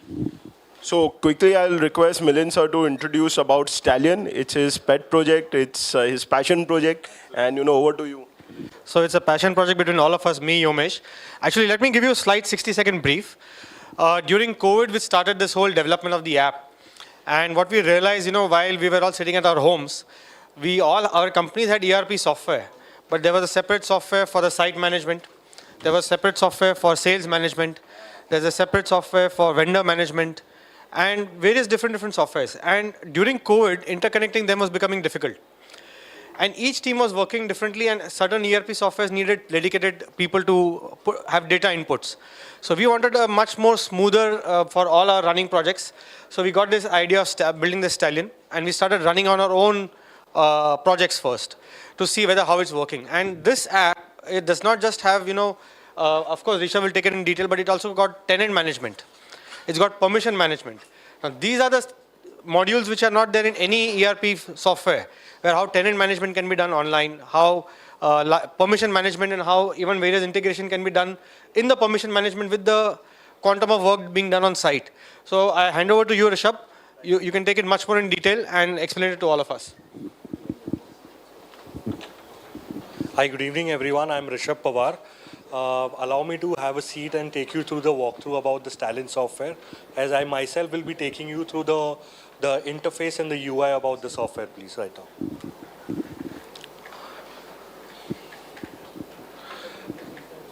So we have been a part of this industry since a decade now, and being a developer, we have experienced a lot of challenges throughout the journey. From all the departments, that's whether from the site team for the latest drawings, budget, over budget, certification for the work orders, tracking of government compliances, or even approval from the boss's level. So to have a solution to all these problems, what we created is called a strong ecosystem called Stallion Build Deck. What Stallion does is, basically it's a plugin into your existing working environment and channelizes all your team members and your departments on one centralized platform. Basically, from the bosses to the security guy or the receiver will be connected along with your vendors, contractors, and consultants on one app to make a success to the project, which purely helps in maintaining transparency, eliminates dependency on each other. It's real-time progress tracking, basically a consolidated centralized platform for your documents and invoices, and also budgeting and finance on your fingertip.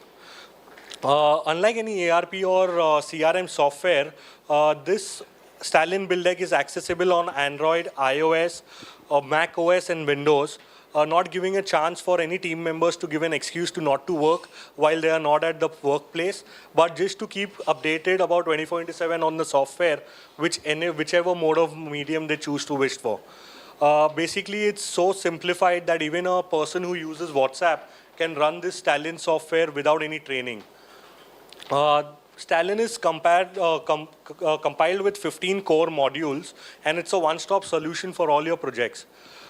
Basically, it's packed with machine learning and artificial intelligence capabilities, and it's so intuitive that basically each and every module has a domino effect on other modules, making your job easy and seamlessly working on the system. So I'll quickly run you through the interface with each and modules, as I'm time constrained. So I have to quickly run you through each and every module with the USPs. Starting with RCC, all the slab-wise drawings have been listed here, where, for an example, if you have to look at the working drawing along with the latest drawings that's stored on the cloud, where all your team members can access it along with the revisions. Stallion also takes care of your daily progress report. So for an example, your site engineer at the end of the day wants to update about the pending and the accomplished works at the site. He can just raise a DPR, which shows that how many people were working at the site along with what all activities were done. Stallion also covers the order supplies related to slab-wise. That's your basic amenities and order supplies, just as RMC, steel, and cement, along with its variance and actual consumption. So basically, you can also have a look at the order history. I'm sure that even if you call right now to your accountant and ask for a second slab consumption in your RMC, I don't think so he'll be giving it to you before weekend. So Stallion basically also covers up your schedules in terms of your estimation dates and your completion in real time, which showcases you that instead of 15 days, you're taking 65 days to complete a slab. So it's a kind of a motivation to your team members and also to you that you need to buck up and complete the casting of the slab on a dedicated schedule. Quickly moving forward to masonry, it's just as simple as the RCC, but with a different set of drawings like working window elevations. It also takes care of your block work, internal and external.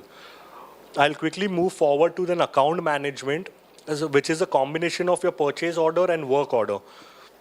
What Stallion is comprises of predefined assets. So I'm sure everyone might be very scared of using any complicated softwares because of the data entries you need to put it before running a software or a project on a live environment. But it's as simple as it is. I'll quickly run you through the purchase order and work order. For an example, a site engineer raises a request, a purchase order to a procurement guy. He receives a purchase order into a system where he verifies along with the quantities and the rates what he needs to purchase. He quickly sends it across to the bosses table in the assign section, where your boss can actually see without any paper. It's a paperless system to make it more seamless. So what happens is at the boss's level, he can see the purchase order on his letterhead along with the terms and conditions. And the beauty of the software is that it's very tedious to keep a check on what's the last purchase order at what price. So for a boss, it's a beauty feature that where he can see that it's as per the last purchase order for this RMC grade, it's minus 3.85%, so he's saving money as per the last purchase order. And as soon as he signs a purchase order, the system AI automatically sends a purchase order in a PDF format to the vendor's registered email address and a WhatsApp message. The same process goes with the work order too. It's a 3-tier encrypted approval system, which eliminates your dependency and also manipulation regarding to your prices. So same with the work order as well. As it's raised for an RCC structure, you can see the payment-wise schedules along with its terms of conditions. And the same way the bosses can approve a sign digitally, which can be emailed and WhatsApp again. As we are into account management, not to forget that account management also takes care of your vendor ledgers about due and undue. So as soon as the goods are received at the site, automatically the same amount of invoices falls into due section, which helps you to basically have a 24/7 access to your ledger of vendors, where you can actually see how much money have you done, like how much business have you done with the specified vendor, how much is total paid till now, also in which mode of payment and what money has been paid, what's the balance due and what's overdue.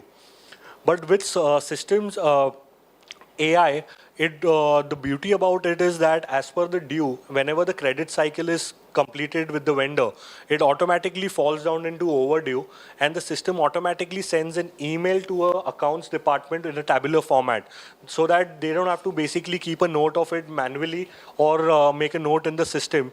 System automatically sends an email and a notification to each and every department pertaining who has an access to this. Completing forward, we have a status of supply. It's minutely taken care in terms of your receiver at the site, just to not make any human error and keep it transparency between all the departments. Like it just have to select the grade and enter the quantity which he's supposed to receive according to the purchase order. He has to maintain the vehicle number, Chalan number, along with it's a first in first out raw material inventory management also, so that he doesn't have to take the hassle of writing it down in the book and then maintaining the first in first out. He can select a work order along with the contractor which he wish to basically allot the RMC to. What system does is it automatically generates a GRN along with intimation to the accounts team, where he can see which grade has been received, what time, along with which vehicle number and how much quantity has been received. System also sends a partially delivered notification and also a successfully delivered notification to make sure that every team member is intimated about the receiving at the site. Now this contracts, everyone runs away from the contracts because it's so tedious and chaotic. But with Stallion, it's so seamless that in the contract schedule, basically it consolidates all your contracts pertaining to your consultant and contractors in one place, which gives you a total figure of how much money has been involved in contracts to the project, how much work is done as per the certification by the site engineer at the site in real time, and also the total paid amount along with amount due. The beauty is that it shows you along with the cost to complete also as per the square feet which is we incorporate while making a contract along with the price of it. As we have covered up quickly about the purchase order, account management and contracts, I'll quickly run you through the budget management. It's a one-time setup. It's a one-time setup and your whole project budget gets automated onto the Stallion software. The only thing, it's as simple as it is that as and when on daily basis when we receive a purchase order or a work order, the system artificial intelligence automatically depletes from the budget and it categorizes into different categories such as civil work, RCC, consultants, electrical, miscellaneous. So what system does is you just have to sit back, click on the budget, and every hour you can check, or every day it gives you a per foot glance which shows you that how much is the life per foot costing to your project, how much money is being paid, what's the cost to incur, and how much is total budget. We also have a sales management which is a complete CRM system which starts from your lead management, that is pre, during and post sales. Many of them have already seen the demo, but this is a lot of enhancement which we have done currently. We're starting with the leads. All your walk-ins can be recorded here along with their details about how many follow-ups they have done, whether he's coming for the first time or whether he's coming the 4 times, along with his what all updates he has done as per the visits. You can also track basically how many walk-ins have been converted into a successful leads and how many are still pending and cancelled. We also have a Book My Show kind of an available inventory where you can maintain all your slab-wise records related to your flats. The red ones are basically the sold ones and the green ones are the available. Even if you click on the red one, you will be able to see what details you have sold on to the client along with his other charges, which is payable. His documents are also viewable on the same system where it's a consolidated console to maintain all your registered agreements, PAAA consents, and all your custom charges. We have a cash flow analytics into the system to make your life easy in terms of what receivables and what invoices you need to generate and send it across. The system automatically has a domino effect. So for an example, in the RCC, if the slab is checked and completed, the same effect goes into the sales management with an automated demand note and invoice generation. And also it hits in the contracts to the contractor that the money is due to collected by the developer. So it's not a justification just to by portraying any figures here, but even if you have a doubt how this money has been received, you just click on it and you'll get to know that from which client you have received the money, along with its documents pertaining to all his documents like RERA allotment letter, custom charges, demand notes, and invoices. We have broker management also taken in consideration so that आजकल बहुत सारे brokership पे अपन बेचते हैं तो उनके भी payments ख्याल रखने में और उनके TDS, GST. So you basically get to know that what broker has sold to which client and what's his deliverable till now and how much is money paid and what not. Stallion also covers your accounting system in place where your backend team, your core accounting team can maintain all your invoices, GST payable dues, your TDS, and also amount on account to be maintained. The USP about the Stallion software is that we set a benchmark to basically sell a flat that we set a benchmark of 40 to 60,000 per square feet. But when you sell 42 flats, it's very inconvenient to make sure that what next target price is to be achieved. As you can see, as per the sold inventory and your rate per square feet, you also get to see that what's the next target price to achieve to make sure you are in profit or profit and loss. Apart from this core modules, we have a lot of different features like tenant management, as sir explained, which is the beauty of the transit and very simple as we have divided into transit and rental, which shows you that which tenant has been allocated which flat along with what proposed area. All his documents are in one place. Even his yearly rentals have been taken care in terms of our accounting system, whether it's receivable or giving. And you can at a glance can see that how many consents have been done and what are AAA registered PA documents. We also have in place, which is very in-depth and extensive, like raw material inventory management. We have finishing and BOQs, which in place where your interiors and your finishing items can be guesstimated and along with your real-time consumption and accounting. We have account reconciliation automatically done through the system. In place right now, under development is project management scheduling, dashboard along with the weekly digest, which will ease out your whole process about automating your conventional way of construction. Coming back, we have the critical and the most important part where Milind, Changani sir and Yomesh sir has explained about how the government compliances work. But just like a common man and layman coming to the software, to maintain about your government compliances, it's so simple that Stallion is updated with all the current regulations with your 33.7, 33.9. And it is so simple that whichever project you intend to build, you just click on that particular category and it automatically bifurcates into IOD, CC and OC, which helps you to basically keep a track on all the government compliances you need to procure for your project.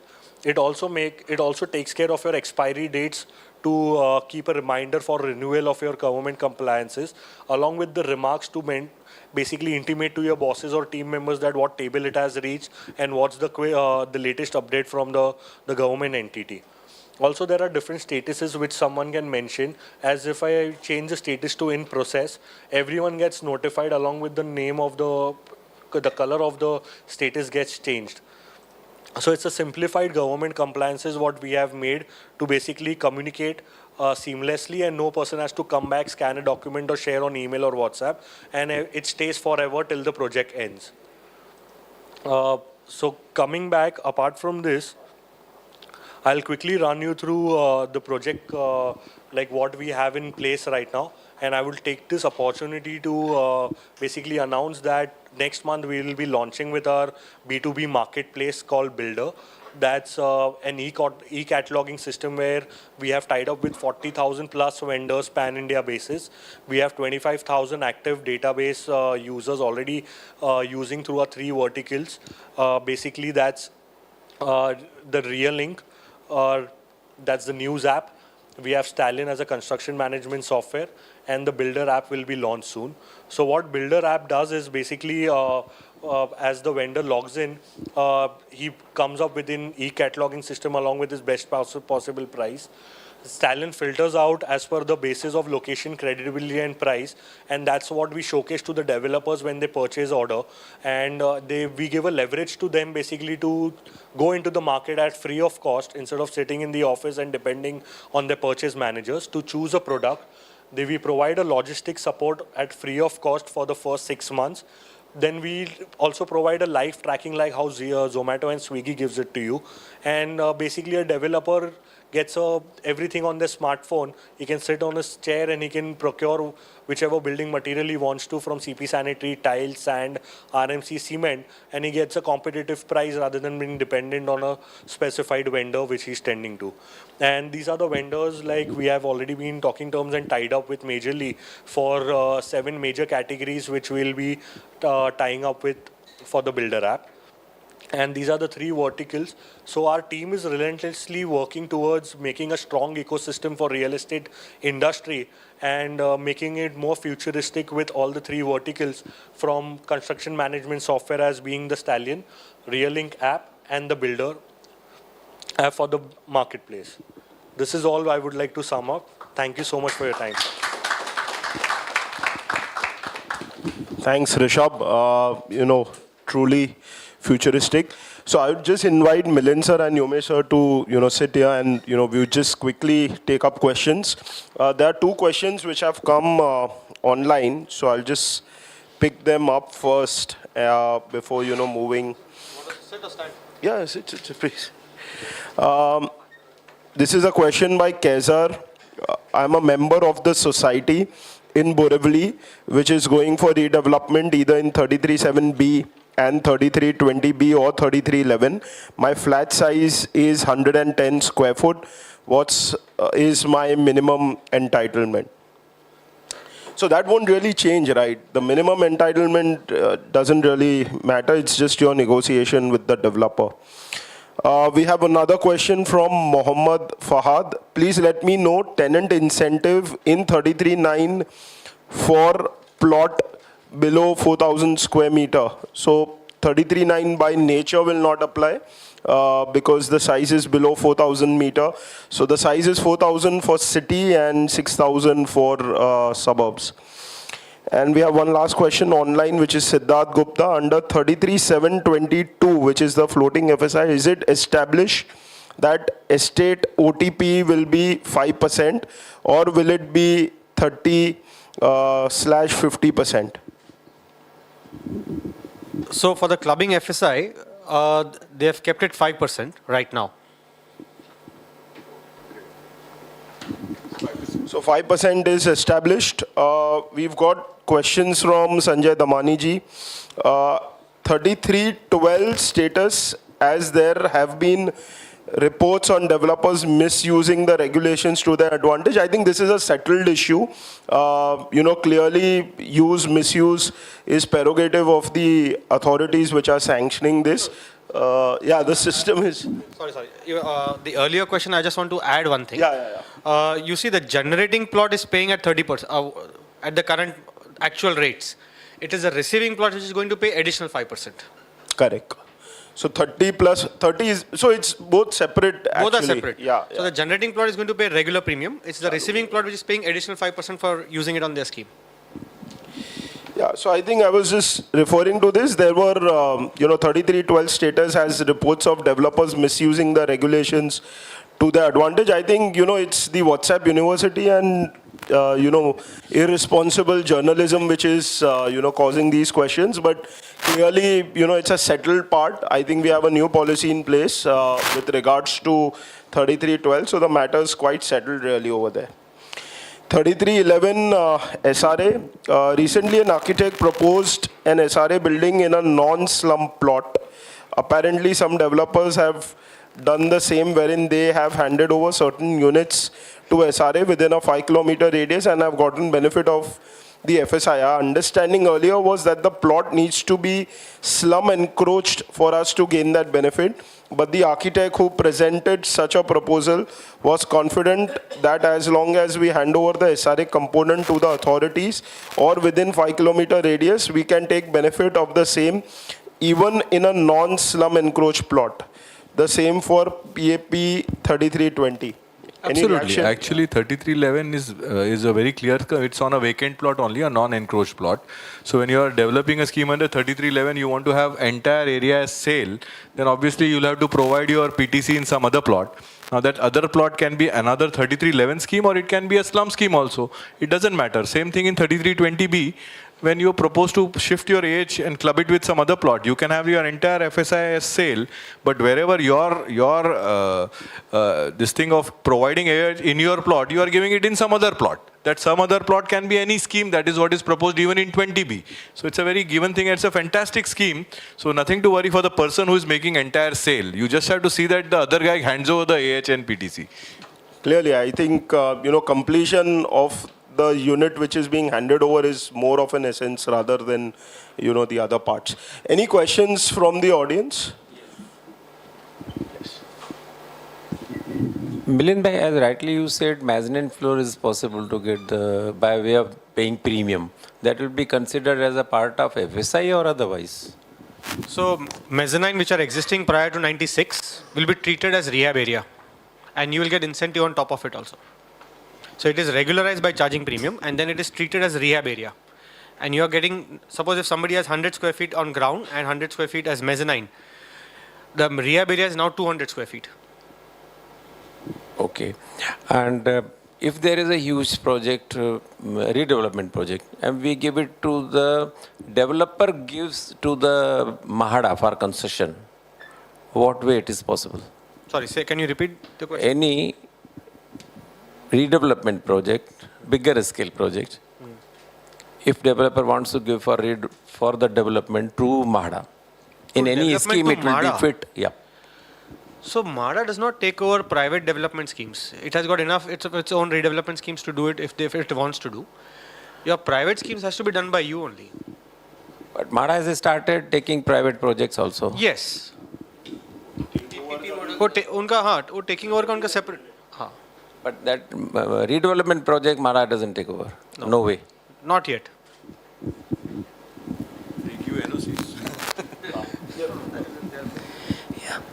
Milind bhai, under 33(9) redevelopment, there is a private plot and MHADA owned plot where the tenants belong to MHADA. They are MHADA tenant. That can be clubbed. Yes, right? we've done it also. Okay. And MHADA gives NOC for that, and it takes tenements in lieu of being the landowner. Secondly, the premium which the government has given concession for 1 year. Now there are hardly 10 months. Is it sufficient time to get approval from various agencies? It is critical if you are starting now, but if you started, yes, it is possible. Okay, thank you. But if society gives directly to MHADA for redevelopment, is it possible? Right now, I have not seen any case like that. No, so what is happening, Vijay ji, is that, practically there are some cess buildings which are dangerous, dilapidated. And at times there are title issues with the landlord. They are not appointing a developer. Or there is a case where, the tenants are not forthcoming or the society members who are otherwise a cess building are not forthcoming. So in such cases, now finally MHADA has the authority to take over those buildings. Only if they are declared dilapidated. Yeah, if they are declared dilapidated. If the building is declared dilapidated, it is tenanted, and if it is cessed. No. So for cess, they have this draconian thing where they've actually sent out a lot of notices. MHADA sent out a lot of notices to such landlords or to such societies to take over, where MHADA will appoint. But usually, either it's tenants or landlords, their first preference is always a private developer vis-a-vis actually giving it out to MHADA, because then they don't really know of the other things. Unless there's a dispute between landlord and tenants. Landlord and tenants, of course. So that's pretty much where it is. Yes. Hi, my plot is 33(7) South Bombay. It's a cess building. I'm planning to add 3312 PAP on it. So is there a FSI cap on it? No. Sorry, if you're adding 3312B, the cap is of 4. So any other scheme which is... So you do 7 to 7 clubbing, there is no cap. 7 to 7 clubbing, there is no cap. So the first part of the presentation, which was on 33(7)22, floating FSI has no declared cap, but I think right now all 4 FSI proposals are only... There are a couple which have been approved beyond 4 also. Beyond 4 FSI. So there is no cap. Probably the only scheme in DCR which has no cap, 33(7)22. But it should not be misused. Yeah. I would say, otherwise cap aa jayegi. You ensure that you are giving adequate light ventilation, you've got infrastructure in place, you've got adequate water supply. ऐसा नहीं कि substation ही नहीं है और आपको बांधना है. So if you're giving higher FSI, you justify yourself. Be true to yourself. I think the way, the fire norms are, the way high-rise norms are, and the way building proposal is, they are, I think, pretty pragmatic about what they are sanctioning. I'm referring to us being responsible.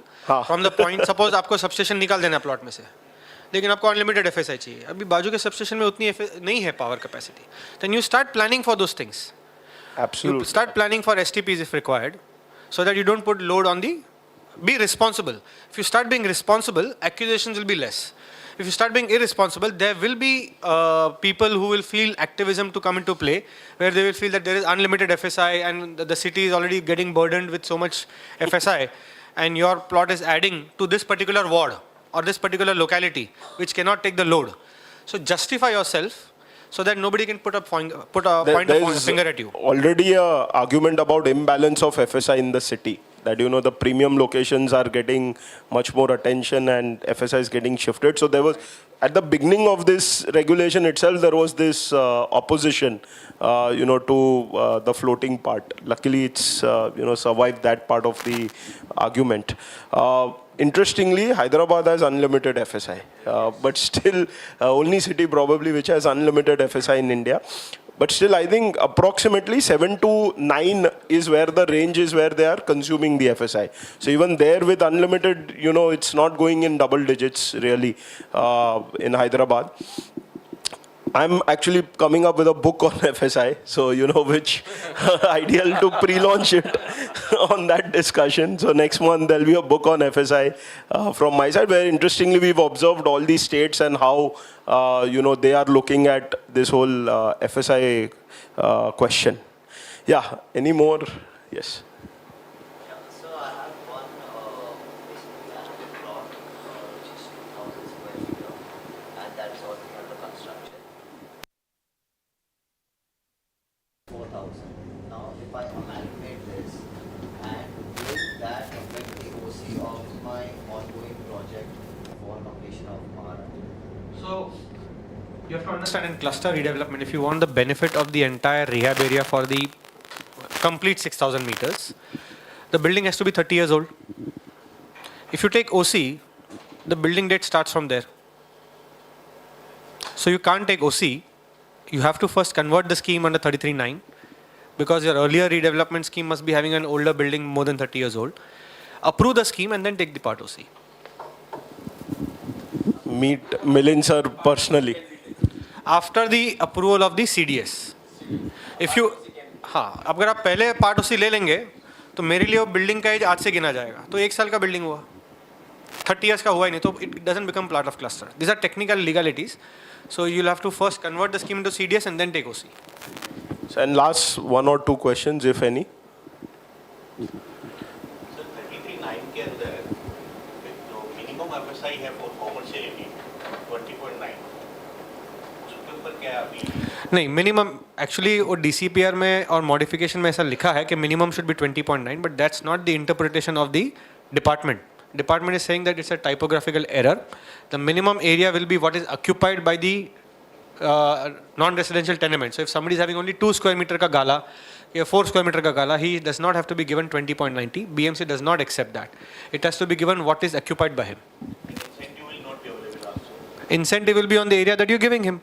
As simple as that. Not on 20.90, because you're not giving 20.90. 15% of the roadside. Ha. So the table A benefit which is given to the residential tenements is not given to non-residential tenements. Great. So I think on that note, we'll wrap up today's session. The presentations will be available. For those who wanted a re-emphasis, the YouTube link, which is on the CREDAI MCHI handle, you all can visit that. There is this entire session on a live format as well as now on a pre-recorded format will be available. So if you all want to replay any parts which are there. And, presentations, all the slides will be available because there are some comments with regards to them not being able to see, the content on the slide. So we'll share those presentations as well. In future, we'll be looking to, dissect each section now. So like, we've done all the additional clubbing parts. Now, probably just an SRA section or a CES section, etc. is what we'll focus upon. So that slowly we cover the 33 gamut per se. It's a very detailed, comprehensive piece. A lot of developers spend their entire lifetime just doing one particular section. So, you know, it's quite interesting the way DCPR, you know, functions, especially in Mumbai city. So thank you all for being here and spending time.